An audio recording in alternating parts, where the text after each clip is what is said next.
Saudara-saudara yang terkasih di dalam nama Tuhan Yesus Kristus, saat ini kita akan mendengarkan firman Tuhan.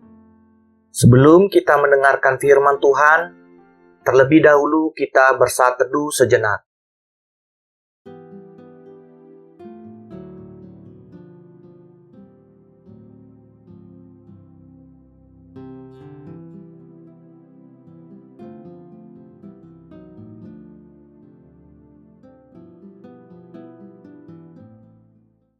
Amin. Firman Tuhan bagi kita tertulis di dalam Yesaya 53 ayat 3. Demikian dikatakan, ia dihina dan dihindari orang, seorang yang penuh kesengsaraan dan yang biasa menderita kesakitan.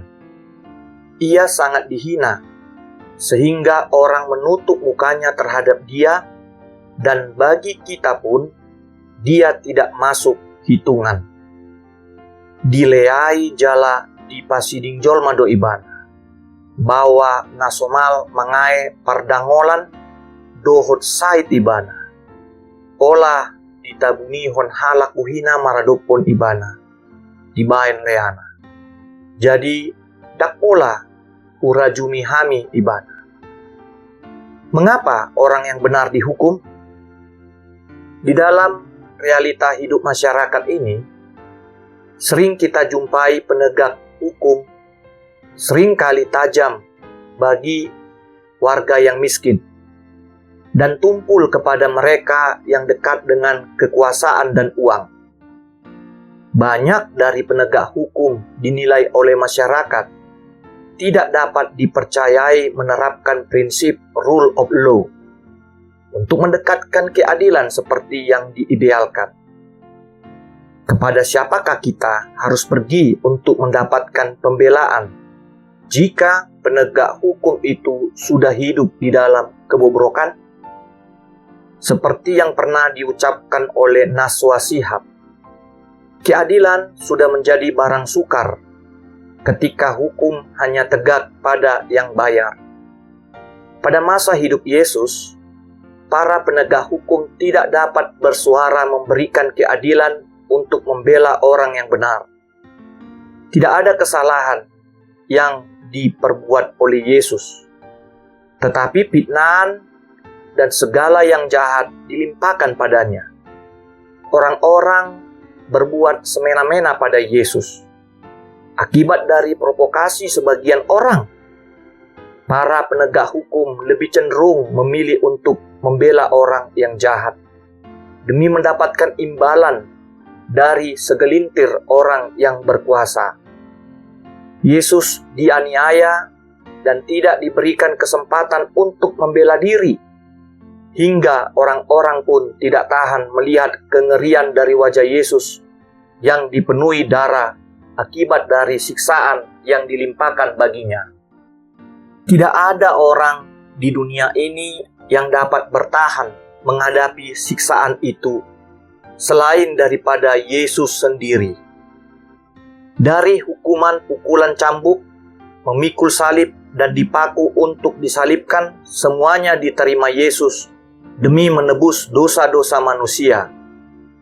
Yesus tidak mau memberontak untuk melepaskan diri dari segala siksaan yang diberikan padanya.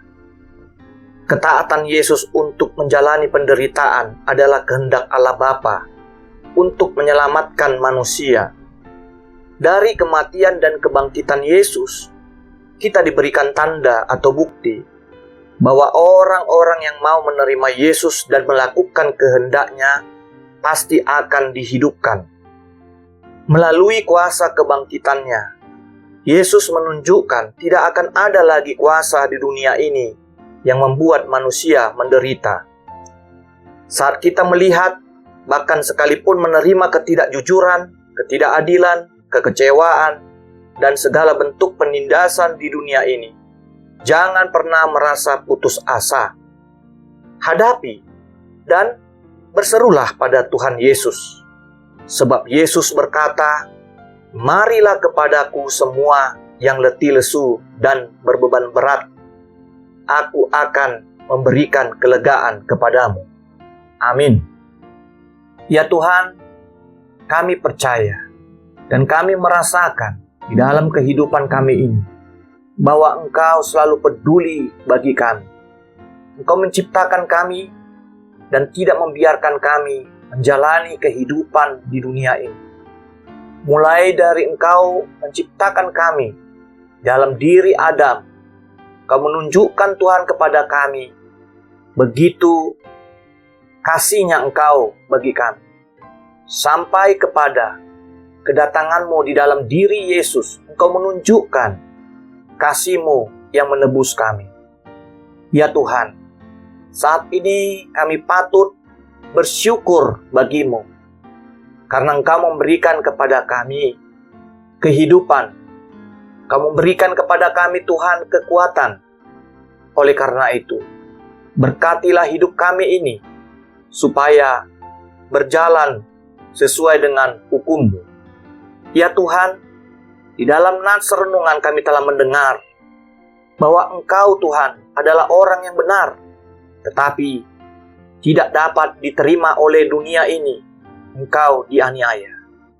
Dari kisah penderitaan-Mu, Engkau membuktikan bahwa Engkau tidak dikalahkan melalui kebangkitan.